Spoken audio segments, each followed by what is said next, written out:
Granny's, Abner. I believe that's our ring. I know Islam, I believe you're right. I'll see. Hello, jot 'em down, store. This is Lum and Abner.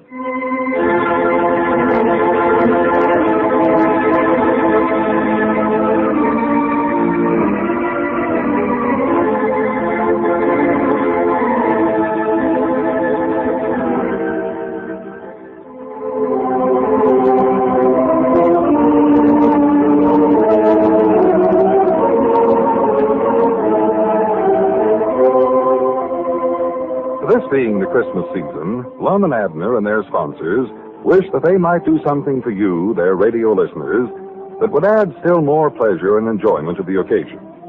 With this thought in mind, your old Pine Ridge friends are repeating their traditional Christmas show. Like the narrative of the Nativity itself, Lum and Abner's Christmas story has become more beautiful and meaningful with the passing of the years. It was in 1933 that they first told this simple legend of a humble event that took place here in America, in Pine Ridge. A tale which reflects Bethlehem's wondrous miracle.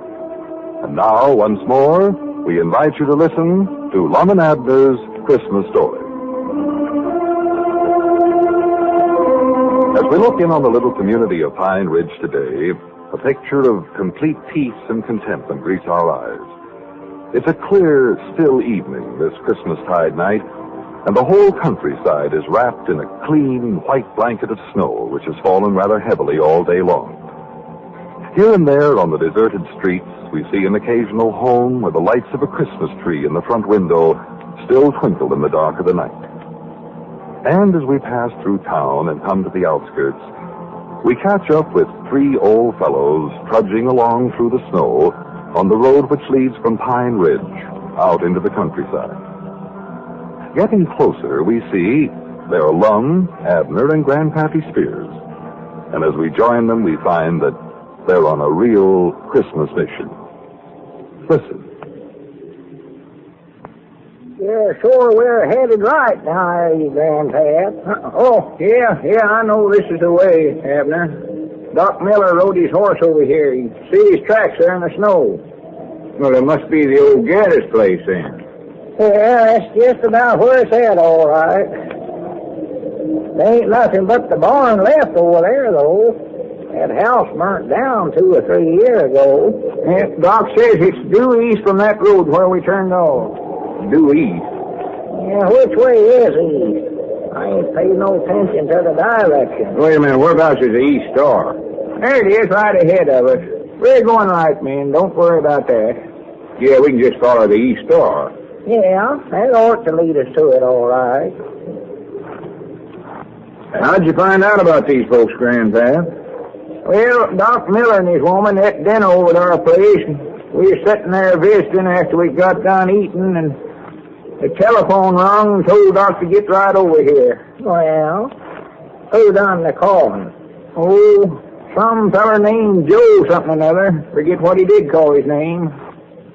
He had went over to some neighbor's house to call. Said they'd been into the county seat to pay their taxes and weren't no room at the hotel, so they come out here to this old barn to spend the night. Well, this ain't fitting weather to have to stay out in the barn. And they said they were sort of expecting the baby to be born tonight, huh? Yeah, that's the reason they called Doc Miller.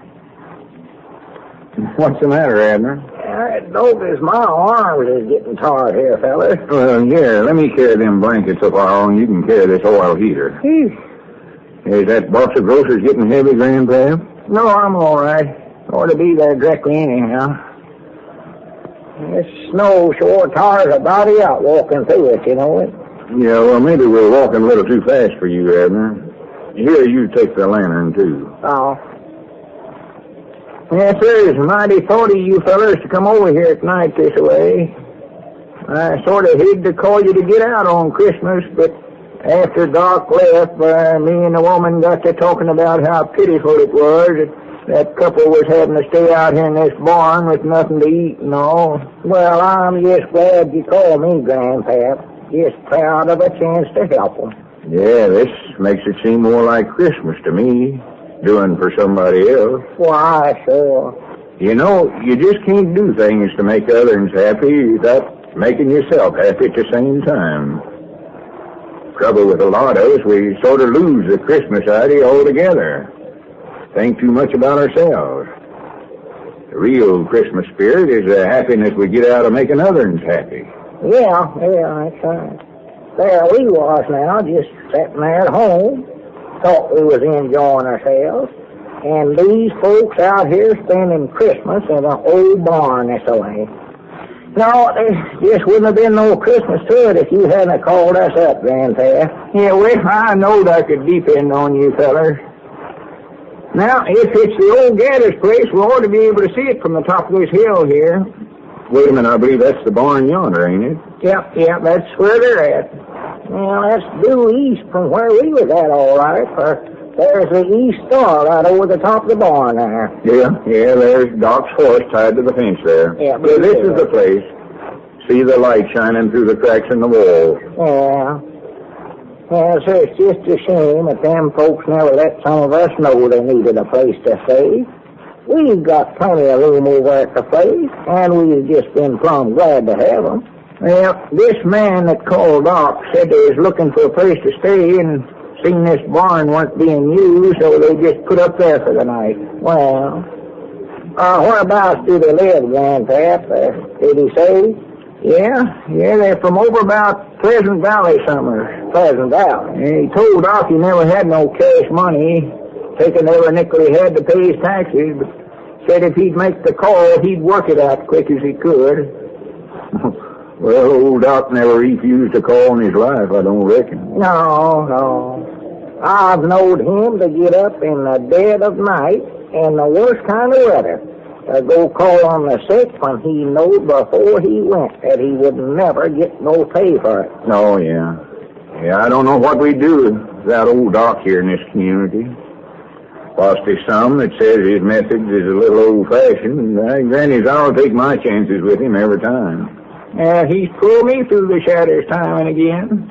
Yeah, I've always said that Doc never practiced medicine for what money he got out of it as much as he does for the good that he can be to his fellow man.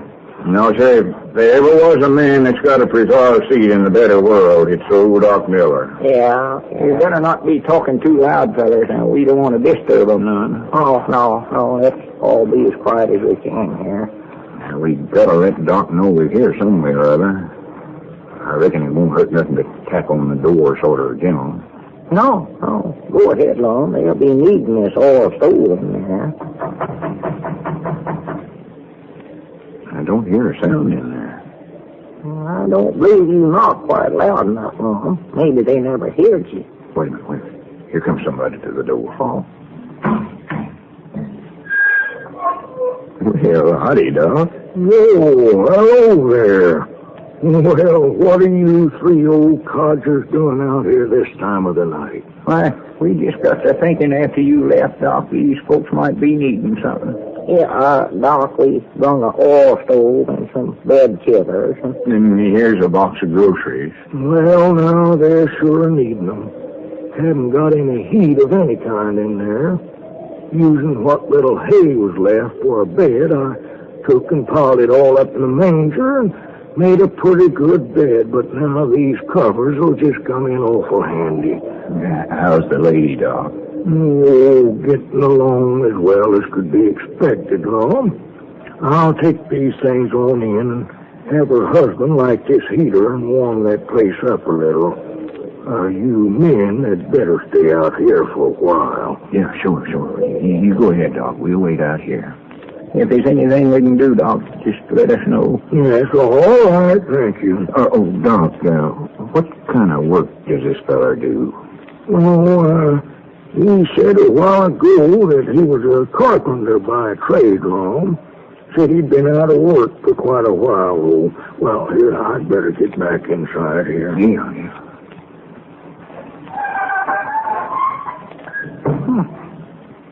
Said he was a carpenter, huh? Yeah. I'm just thinking. We've been talking about building that loading platform at the back door of the store, Abner, and I think it'd be a pretty good idea to get this fella to help us. That's a good idea, Lon. Might get him to do a little fixing up in the store there, too, while he's at it. Well, he'll want to be nigh his wife and baby for a few days now. Oh, sure. Quick as the doc thinks it's safe for him to be moved, I'm going to insist on him coming right over there to our place and staying. Well, that'd be the best place in the world for him, Grandpap. That woman of yours, Aunt Charity, could take care of him better than anybody I know. Yes, get a sight of enjoyment out of looking after the baby. Just loves children. Oh, yeah. That woman of yours, Grandpap, has mothered every young'un in the whole community. Well, sir, I'm just thinking here. Here we are, three old codgers, getting along in years, standing around out here waiting for a little baby to be born. It's sort of like as if we was waiting for somebody to take our place. Well, of course, we don't like to talk about such things, but we've about served our time, I reckon. Yeah, won't be long before we'll have to move on and see somebody else to take our place. Yeah, they'll soon forget about us. It's sort of like the years. There's been a lot of things happen, but they'll soon be forgot. There's been lots of joys and happiness. On the other hand, there's been lots of heartaches, lots of blasted hopes. But there's a new year coming. We'll all get to start all over again. We're sort of like the years, us three old fellas. Well, it's just like I've always said. Wait a minute. I see somebody coming to the door. Oh, maybe it's Doc. Any news yet, Doc? Well, men, It's a fine baby boy.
And so it came to pass that a little child was born on December 25th in an old barn in the countryside near the peaceful little community of Pine Ridge.